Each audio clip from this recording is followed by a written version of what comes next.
Hello students of class 12th economics बेटे। जैसे कि आपका चैप्टर नंबर 4 चल रहा है जिसमें हम इंडस्ट्री रिवॉल्यूशन के बारे में पढ़ रहे हैं कि इंडस्ट्री जो है वो कैसे डेवलप हुई हमारे इंडिया में, है ना।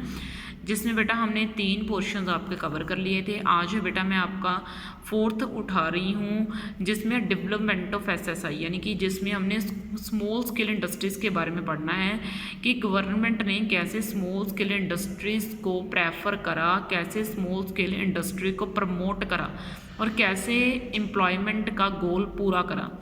तो देखो बेटा, इसमें सबसे पहले मैं पढ़ रही हूँ the process of industrialization had 2 broad dimensions, कि जो औद्योगिकरण, इंडस्ट्रियलाइजेशन का मीनिंग है उद्योगीकरण, जो उद्योगीकरण का प्रोसेस था उसके सबसे मेन 2 डायमेंशन से।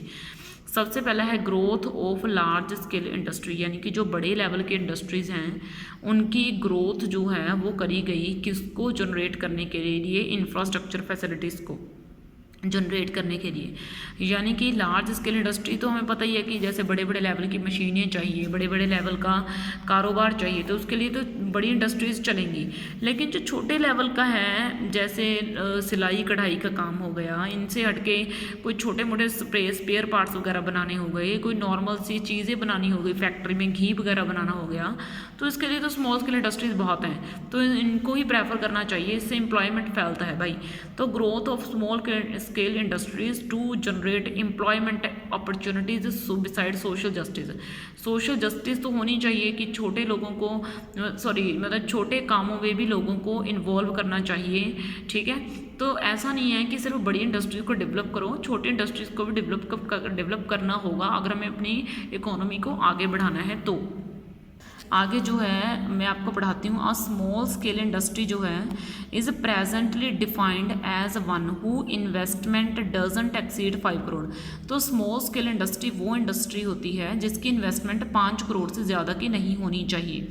लेकिन जब 1951 था तब तो हम पता है कौन सी इंडस्ट्रीज़ को स्मॉल स्केल इंडस्ट्रीज़ मानते थे, जिनमें 5 लाख से ज़्यादा की इन्वेस्टमेंट नहीं होती, वो सभी इंडस्ट्रीज स्मॉल स्केल इंडस्ट्रीज़ थी, ठीक है। लेकिन टाइम के अकॉर्डिंग हमें पता है महंगाई बढ़ती जाती है तो चेंज तो होना ही था budget.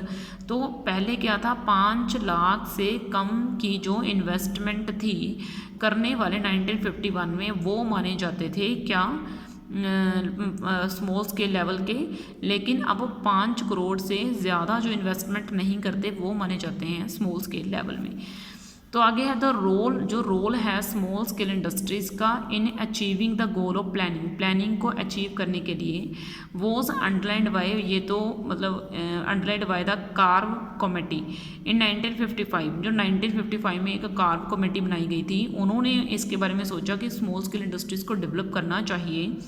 It underlines the significance of small scale industries in term of their 3 principal characteristics as under, ठीक है। इसके मेन जो हैं 3 पॉइंट ये हैं, ये देखो ऐसे ही होती है स्मॉल स्केल इंडस्ट्री जिसमें छोटा जो है ना लेवल के ऊपर काफ़ी लोगों को काम दिया जाता है। ये होती है बड़े लेवल की इंडस्ट्री जिसमें देखो ज़्यादातर जो है हमें मशीन ही देखने को मिली। अगर मैं आपको ज़रा कैमरा नज़दीक लाऊं तो ये देखो, अच्छे देखो कितने बड़े लेवल की मशीनें होती हैं, ठीक है। ये जो है लार्ज स्केल इंडस्ट्री है भाई, इतना बड़ा जो है ना मशीनें वगैरह काम करती हैं। इसमें मशीनें होती हैं लेकिन मशीनों के ऊपर पर्सनस काम करते हैं। देखो कितने बड़े लेवल की इंडस्ट्री है और कितने लोगों को काम दिया जा रहा है, ठीक है तो स्मॉल स्केल लेकिन लेबर इंटेंसिव है। तो आगे देखो सबसे पहले एसएसआई यानी कि स्मॉल स्केल इंडस्ट्री जो है वो लेबर इंटेंसिव होनी चाहिए। अगर लेबर इंटेंसिव का मतलब है कि हमें मशीनों से नहीं, हमें लोगों से काम करवाना चाहिए, तभी तो फिर वो एम्प्लॉयमेंट फ्रेंडली होगी। एम्प्लॉयमेंट का मीनिंग है तभी तो लोगों को रोजगार मिल पाएगा, ठीक है। तो small scale industry is generally considered to be labour intensive, ये लेबर इंटेंसिव होती है, जबकि जो लार्ज स्केल इंडस्ट्री होती है वो कैपिटल इंटेंसिव होती है। अभी तो मैंने आपको दिखाया कि जो लार्ज स्केल इंडस्ट्री है इसमें बंदे कम मशीनें ज़्यादा दिख रही हैं, इसमें जो है मशीनें कम, मशीनें जितनी हैं उतनी ही पर्सन हैं, ठीक है ना। तो ऐसा होता है, ये मशीनों के ऊपर काम करने के लिए पर्सन्स को प्रेफर करना चाहिए स्मॉल स्केल इंडस्ट्री, तभी तो काम करेगी। तो अगर देखो to produce a given output small scale industry is expected to use more of labour, ये देखिए यानी कि ज़्यादा लेबर का उपयोग करना चाहिए कैपिटल से ज़्यादा, जबकि लार्ज स्केल इंडस्ट्री में हमें कैपिटल का ज़्यादा यूज़ करना चाहिए लेबर से हटके, ठीक है। तो आगे देखिए एसएसआई यानी कि जो स्मॉल स्केल इंडस्ट्रीज है शोज़ लोकेशनल फ्लेक्सिबिलिटी। ऐसा नहीं है कि दूर दूर नहीं होनी चाहिए, नज़दीक होनी चाहिए ताकि जो आसपास के लोग हैं वो आसानी से आकर काम कर पाएँ। And is there for equality oriented, और जो लोग हैं ना वो एक दूसरे को जान सकते हैं, समझ सकते हैं एक दूसरे से। लार्ज स्केल इंडस्ट्री जैसे वैली स्ट्रीट है, स्टील्स हैं, यानी कि इज़ ऑफन इस्टेब्लिश्ड, ये देखिए, close to the source of material, यानी कि ऐसे इंडस्ट्रीज वहाँ पे लगाइए जहाँ से आपको रॉ मटेरियल ईजी बन सकता है, मिल सकता है। अगर आप दूर इंडस्ट्री लगाओगे और आप रॉ मटेरियल किसी बहुत दूर जगह से लेने जा रहे हो तो ऐसे तो आपको ट्रांसपोर्टेशन का खर्च ही बहुत पड़ जाएगा भाई, तो आपके पल्ले क्या पड़ेगा, ठीक है।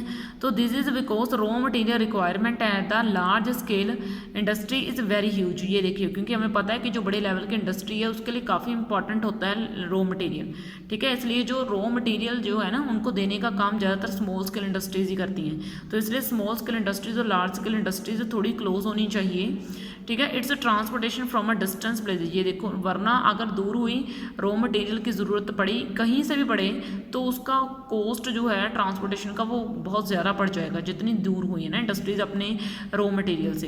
तो आगे स्मॉल स्केल इंडस्ट्रीज़ की अगर हम बात करें, on the other hand shows locational flexibility, यानी कि ये लोकेशन के हिसाब से फ्लेक्सिबल हो जाती हैं। इट्स देयर फॉर, इसलिए ये इक्वलिटी को ओरिएंट करती हैं। स्मॉल स्केल इंडस्ट्री का मतलब है उनको एक जगह से दूसरी जगह उठाना ईजी होता है, यानी कि लोकेशन के हिसाब से उनको चेंज करा जा सकता है। लेकिन लार्ज स्केल इंडस्ट्री तो भाई जहाँ पे लगी उसको कहाँ पे हम चेंज कर देंगे, वो तो ईजी नहीं है ना भाई। तो आगे देखो, small scale industry needs small investment, जो छोटे लेवल की इंडस्ट्री है उसके ऊपर ज़्यादा बड़े इन्वेस्टमेंट करने की ज़रूरत नहीं होती, छोटे लेवल के इन्वेस्टमेंट करने के ऊपर भी चल जाता है। And is there for equality oriented, ठीक है ना, इसलिए ये जो है सोसाइटी के जितने भी लोग हैं उनमें इक्वलिटी दे के आती है। Small scale industry needs much smaller investment, इसमें काफ़ी छोटे लेवल की इन्वेस्टमेंट की ज़रूरत पड़ती है compare to large scale industry, large scale industry के मुकाबले।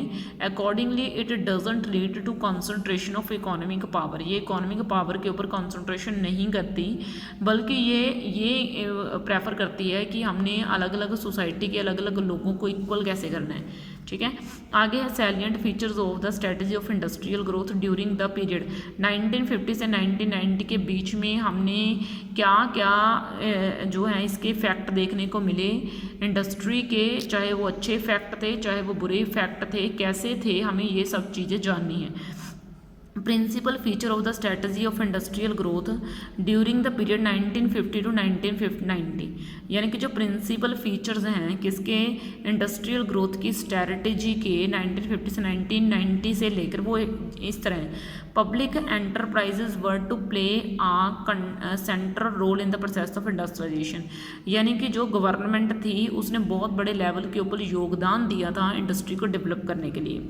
Private enterprises were to play only a secondary role, और जो प्राइवेट एंटरप्राइजेज थे उन्होंने कोई खास रोल नहीं अदा करा था, उन्होंने सेकेंडरी रोल अदा करा था इंडस्ट्रियलाइजेशन के प्रोसेस में।